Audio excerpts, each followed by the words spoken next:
Okay, we're back with our second video for FB Cache Accelerator. In the first video, we set up our initial search. We covered our search options, the different search options you have, as well as your cloaking options, how to put in your keywords and your locations. So we're going to pick up exactly where we left off. You'll notice here we have our KWQ, which is our keyword queue, and we have two keywords. We are searching restaurant in Miami and restaurant Baltimore. Okay, so once we have all of our search options filled out, like we did in our first video, we'll just go ahead and click Start. The first thing that you want to look at is our link queue. Now, FB Cache Accelerator has went out, grabbed all the links based on our search criteria. And you'll notice that right here. In just a moment, FB Cache Accelerator is going to take those links and extract out all the lead data.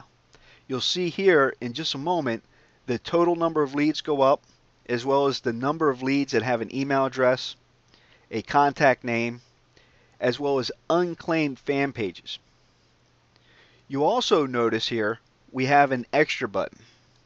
Now, we have a manual scraper, which we'll go over more detail later on a separate video, and you can also start your search over. You have the option to stop your search as well as pause your search. We're going to take a look at our leads right now since we have leads coming in. So we'll just click on the View button. Now here you can see our leads, and if you notice, we still have a bunch of leads coming in. And you can see how fast we're getting leads because it is multi-threaded. So let's take a look real quick at the data that we're getting back with our search. You notice here we have our business name, address, city, state, and zip, all standard information. We also have the app or iframe information. You'll notice that we have a number of pages here that have an app on the page or have an iframe. We also have the number of likes. We could tell you if the page is claimed or unclaimed. You can see these listings here. We're also getting the contact name if it's listed.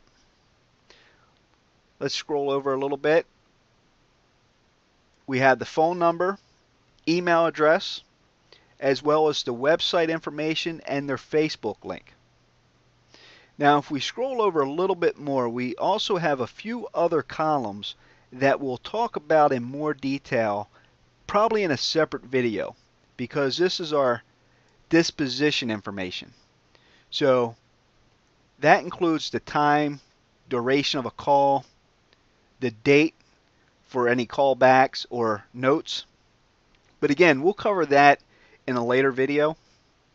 Let's go back over to the beginning of our grid, and we're going to get ready to close this video out. I just wanted to show you the information that we have coming back. In the next video, I'll show you how to filter this data, how you can clean up the grid, get the results or the leads that you're looking to contact, and how easy and fast you can do that. But before we leave, while we're talking about the grid, you can also take any of these columns here and you can move the columns around. Now, you do have to wait for your search to finish, so we'll go ahead and do that on the next video after this search is complete. So this concludes video 2. We're coming right back with where we're at right now and pick it up with video 3.